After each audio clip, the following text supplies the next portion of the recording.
এই দেশটা আমার বাপের, আমার বাপ স্বাধীন করে দিয়ে গেছে। আমি জানি এই দেশ আমি চিনি।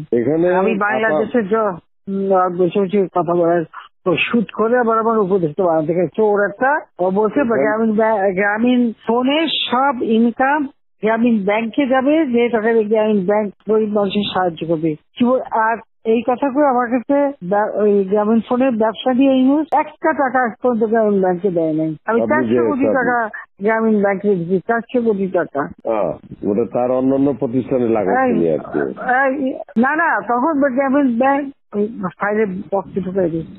গ্রামীণ ব্যাংক তখন ওই শেষ হয়ে চলে যাচ্ছিল, ওর বদলতে গ্রামীণ ব্যাংক মাঠে বসে গেছিল। ও তো সব ব্যাংকের সব টাকা তো লুচি খেয়ে গেছে। তখন আমি প্রথমে 100 কোটি, তারপর 200 কোটি, তারপর আবার 100 কোটি, এটা 98 সালে দিচ্ছি, চালু রাখছি। তখন ওই গ্রামীণ ফোনের ব্যবসা ছিল, এই ব্যবসাটার থেকে যে লাভটা হবে সেই টাকাটা চলে যাবে গ্রামীণ ব্যাংকে, রেগুলার গ্রামীণ ব্যাংকে একটা সোশ্যাল ইনকাম থাকবে। এই বলে ব্যবসা নিয়ে তখন যখন ব্যবসা নাই, তোমায় বলে রাখি যদি কোনদিন প্রশ্ন ওঠে বলতে পারবা, 51% মালিক হলো বাংলাদেশ আর 49% হলো নরওয়ে কোম্পানি। আর এখন যে দেখো সব সে ব্যবসা নরওয়ে কোম্পানির কাছে, তার নিজের কাছে বোধহয় 10% বা 15% মতন হয়তো থাকতে পারে, সমস্ত সে বেঁচে খেয়েছে। আর একটা টাকা কোনোদিন গ্রামীণ ব্যাংকে এখান থেকে দেয় নাই। আর আমরা সবচেয়ে বেশি ফ্যাসিলিটি তাকে দিচ্ছিলাম, রেলওয়ে ফাইবার অপটিক ব্যবহার থেকে শুরু করে সবকিছুতে তাকে এক্সট্রা সুযোগ দেওয়া হয়েছিল। ওইভাবেই তো গ্রামীণ ফোনটা তো